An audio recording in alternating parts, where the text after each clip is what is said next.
There are more content delays announced by Bethesda and bosses are getting stuck. At least there are some more details on the new terms of service. It's news time.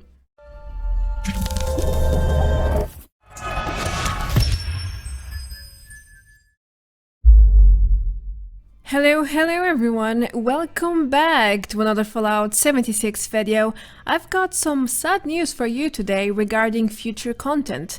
Some upcoming features got pushed back into next year, and even the Mischief Night Halloween event got hit. Meanwhile, bosses are getting stuck quite often in many different ways, but if you have been confused about the new terms of service rules, I've got some clarifications that might help you understand the new documents better. Moreover, Bethesda is bringing back midweek and releasing the PTS exclusive reward very soon. Let me show you the details. Let's do this. Well, the first point I want to share with you is the fact that bosses are getting stuck. This is not exactly new, but it has been happening to me way more often ever since Update 22 went live. Some days ago, I found 3 stuck bosses in one single server. Now, that's a new record for me. I've seen reports of players claiming the URL can get stuck, especially inside the monogam mine walls or even the floor, but never inside the middle 3-pillar thing, as it happened to me in here. I'm not sure how he ended up there, since I was killing the Wendigo spawns at the time it happened, but he got very cozy inside the tree for at least 10 minutes. He kept moving, so it was very difficult for us to hit him. We kept hitting the structures instead. So this kind of bug can keep the event hostage or even force you to fail.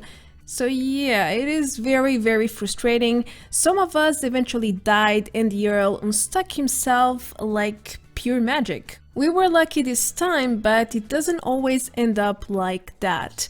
Now, moving to the Queen, she gets stuck very often, especially if there are people on top of the nearby growth trees. When the Queen lands on top of them, she will normally get stuck and go through the environment, causing server lag, delays, and connection loss errors. This time it was just a small freeze and then a delay. As you can see, her HP went down immediately on my end, but I have disconnected from the server in the past when this bug happened. So either way, bosses getting stuck is becoming a major issue, and it can easily prevent you from completing events and unlocking your well-deserved rewards. You fought for it, so you should get them, right? Hopefully, some of these bug triggers will get fixed anytime soon. Breaking news! It came up while I was recording this video, so I pushed it right to the start because it's very important. Microsoft has just bought ZeniMax, which is the parent company of Bethesda Game Studios. That's right! The Microsoft giant has just announced a $7 billion acquisition of ZeniMax, and according to the gaming media, this decision comes to solidify Microsoft's intent to bring more high-quality game development under its corporate leadership. The giant is growing from 15 teams to 23, which might indicate more Xbox exclusive games in the future. After all, the new Xbox is about to release on November 10. Moreover, Todd Howard has already published a huge letter talking about his decision. I am leaving the link below the video in case you want to read it fully. Now, he talked about how important crossplay is for Bethesda, as in the ability to connect no matter where you are or what you play on. So I think it's safe to say you should expect more crossplay support for future game releases. Microsoft will surely take a key role into the development of existing franchise games, such as the highly anticipated The Elder Scrolls 6, and even the ongoing Starfield, by providing resources, of course, and who knows, maybe new engines and a less buggy environment. That would be great, don't you think so? That's pretty much the overview of what just happened. Bethesda and ZeniMax are now part of Microsoft, and that probably means a lot of change is on the way. As most of you probably noticed already, Bethesda released a new content roadmap last week, and there are sad news there. This is the old or previous roadmap until this winter, and this is the new one, which clearly has less content for the upcoming season. So yeah, Bethesda delayed some major features such as the expedition system, the perk loadouts, and even new daily ops. They all got pushed into 2021 into an unknown date. But they have now announced that new gear is coming during the winter, including new weapons and new armor, at least something. They also shared that Season 3 will go live in December around Christmas, so that's good to know. On the other hand, it's also unknown if the Holiday Scorched event will return this year or not, since they deleted this feature from their new roadmap as well. I really hope not. That event was pretty fun to do with plenty of rewards to farm, so let's wait for more details and see what happens. Now, you might be wondering, what about the Brotherhood of Steel content? We were supposed to get a new questline, new characters, new lore, and so much more. So far, we only got one Brotherhood quest related to the daily ops and 2 new characters. That's about it. Well, the Steel Dawn questline has been delayed, and Bethesda announced they are going to release it in the winter and replace the previous Fractured Steel content with the Steel Dawn. It seems the developing of this new content is not going so well, just like it happened with the Wastelanders. I think it's no surprise for anyone at this point. If you still remember, the previous DLC got delayed several times and pushed months ahead of its initial release. Anyway, this means we are getting way less content in the same amount of time, in the same time frame. Steel Dawn is coming in the winter, and the previously announced Fractured Steel will come maybe in the spring or even in the summer. There is no new date announced so far, or season to start with, attached to this content yet. Yeah, I know, it's really disappointing news in this regard, especially to those who really love the Brotherhood of Steel and have been waiting for a very long time for the new lore and questlines. Well, I'm sorry to tell you, but the bad news do not end here. There is more. It seems like another highly anticipated event is not happening this year. Bethesda has recently announced that Mischief Night, or the Halloween event, is not going to happen this year. That's right. Why, you may ask me? Well, there were some major bugs related to this seasonal event. Most likely one of them was the dozens of car explosions causing lag and server crashes. Anyhow, Bethesda was not able to fix the event in time, so they decided to simply cancel it for 2020. Yep, it's the easiest solution here. However, they mention a new event to replace the Mischief Night. They are keeping it a secret for the time being, but we all know what they are preparing. It's the Treasure Hunter with new rewards, which was live for weeks on the PTS, and it's also on their new event roadmap or community calendar, whatever it is called. I don't want to spoil it any further for you, but the new rewards are pretty exciting. Next, we have a brand new event coming live before the winter comes. It's still a huge mystery. What is it about besides launching nukes, as the name implies? It's called the Bombs Drop event, and nobody seems to know anything about it. Even data miners are not sure what is this event about, what do you have to do, or what can you earn by participating. Apparently, there's nothing related to this upcoming event on the PTS files, yet at least, which might suggest this event is going to take a few more months until it's ready to go live. I mean, it still needs to be tested on the PTS, and only then it can make it to the official servers, so I wouldn't expect to see it live until November or even December, but I'm sure we will learn more details about it in the upcoming weeks. What about the PTS reward, which was promised to everyone who completed at least 8 daily ops on the PTS before Update 22 went live?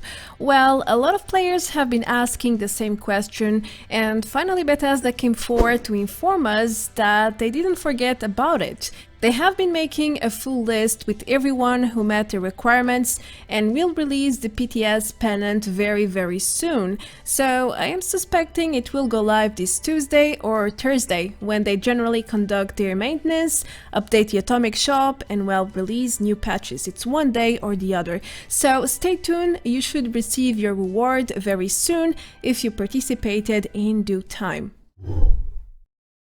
There is a second midweek this year, and it comes as a reward from the Fortifying Atlas community event. The event will start on September 22 and it will go on until September 26. So you have a second chance to farm this event and collect all the rare rewards, including the new ones added this year. If you're not sure how to rush the event and do it multiple times per hour in order to collect all the rewards you want, make sure to check my guide with lots of useful tips and tricks. Well, happy farming starting tomorrow! Now, it's time to jump into some serious matters regarding the new terms of service and the code of conduct. Starting with mods, is it allowed to use them still? Was it ever allowed to start with? Well, this is a complicated and controversial topic. I have started a forum post a while ago and I got all sorts of answers. Some players claim you can use it, others said it's now forbidden. Now, Bethesda has not come forward to clarify the matter until date, despite lots of posts requesting details on what's going on. Anyway, some opinions make a lot of sense though. This person, for example, said if Bethesda wanted mods to be banned from Fallout 76, they would add a file filter to prevent players from logging in, like we currently have on Nuclear Winter. You need to disable all your mods if you want to queue up for Nuclear Winter matches. Someone else mentioned mod support has never been a thing, which is true, but just because they don't provide mod support, it doesn't necessarily mean they don't allow players to use them. So it's really a tricky subject. On the other hand, the new code states that you are forbidden to use any game modification or application created by an individual or private party outside of ZeniMax. So if we take every word of the code seriously, mods are not allowed anymore by any means necessary. However, thousands of players use mods every day, and until date, I don't know anyone who got banned for simply using one. So I think these new rules are just for the book, just for the show. When it comes to reality and practical manners, people are free to use mods and nothing will happen to them for using mods, period. Is discussing and sharing bugs still allowed? This is another topic that lays in murky waters according to the code of conduct. Bethesda clearly says you are not allowed to communicate bugs you find to anyone, not even your mom. Jokes aside, this is an unrealistic rule since Bethesda does not have control over social media and third-party platforms, so there is no way to implement such a rule even if they wanted to. As for Bethesda forums and in-game, well, in theory you shouldn't share any bugs, but Bethesda already clarified this rule is not as harsh as it sounds. Even though you should only report bugs by sending a support ticket, nothing will happen to you if you decide to share or discuss normal bugs in the forums or anywhere else you want, really. By normal bugs, I mean bugs that happen to you on a daily basis, like the fast travel bug, the Slenderman bug, or even a boss getting stuck. This excludes glitches and exploits, as you can imagine. Those are on a higher tier, as you are about to see. As I just said, glitches and exploits are not allowed to be discussed or shared in their platforms. You might get in trouble if they can track your in-game name through other platforms as well, but it is unlikely you will get punished. I mean, just look at all the exploit and glitch channels on YouTube, for example. It's crazy.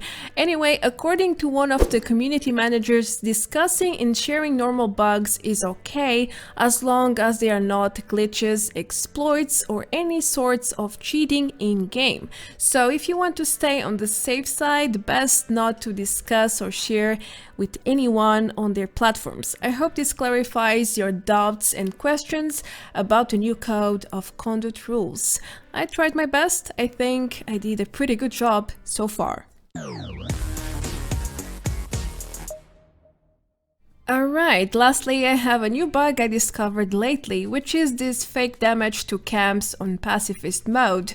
Fire and explosive damage will display damage numbers on camp items, but they do not inflict real damage. It's a visual bug and that's a relief. Just something I tested and decided to share with you guys. Anyway, that's all the news I have for you today. I hope you learned something new and stay tuned for more. The PTS should reopen very soon, and again, I'm confident new features will be announced soon enough for update 23. Now that's everything from my part. I am Marta Branco. Thank you so much for watching. Don't forget to leave a like and subscribe to help me grow, and I will see you all very soon in the next one. Until then, take care, adeus, bye bye!